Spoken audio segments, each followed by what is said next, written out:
Wow. Thank you, Kate. Thank you for that kind introduction. And thank you as well to the entire team at Irish America for including me among your inaugural Top 50 Power Women list, as well as for your gracious invitation to address my fellow honorees here today. It's such a great pleasure to be here in this extraordinary setting, this iconic place, and so historically male. It's wonderfully ironic.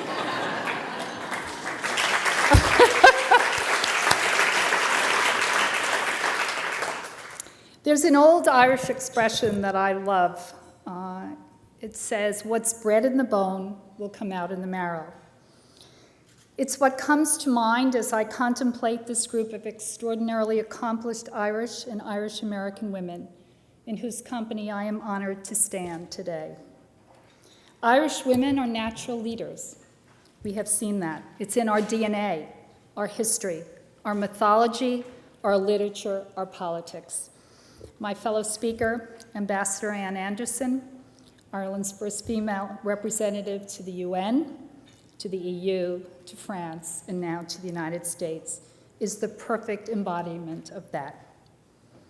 That fearlessness, that resilience, that independence which characterize Irish women are part of our core. They're bred in our bones.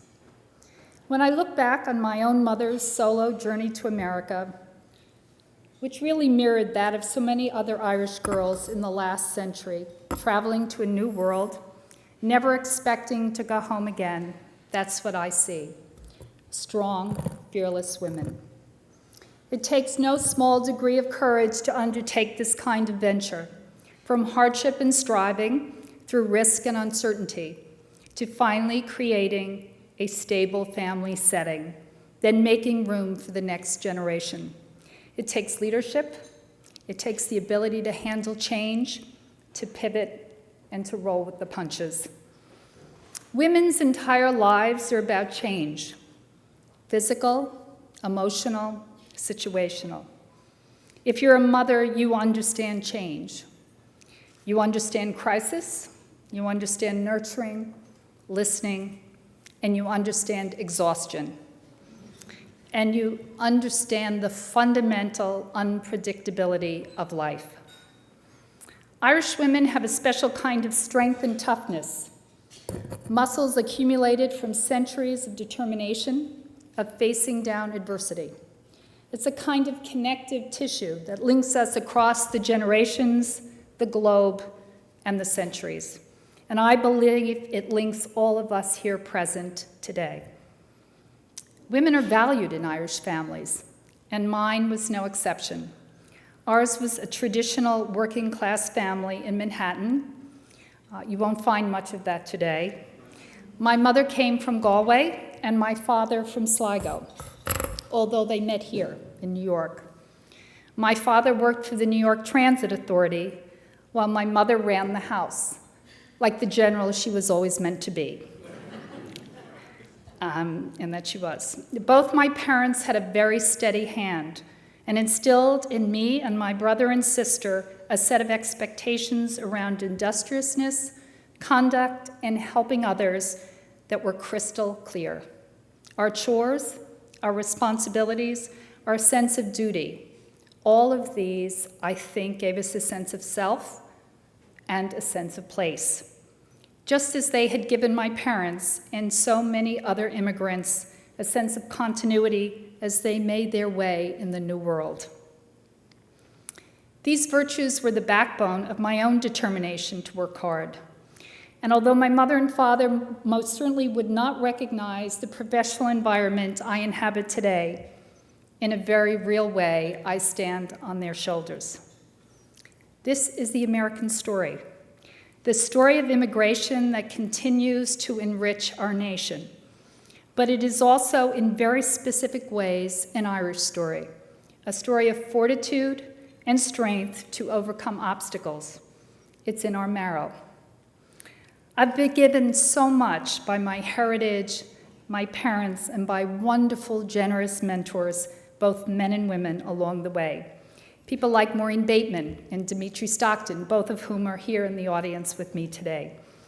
They've shown me what a difference one person can make at a key point in another person's life, and inspired me to pay it forward in turn.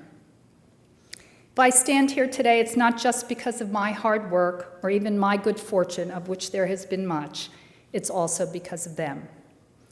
This is a story that continues through the perspectives and accomplishments of each successive American generation.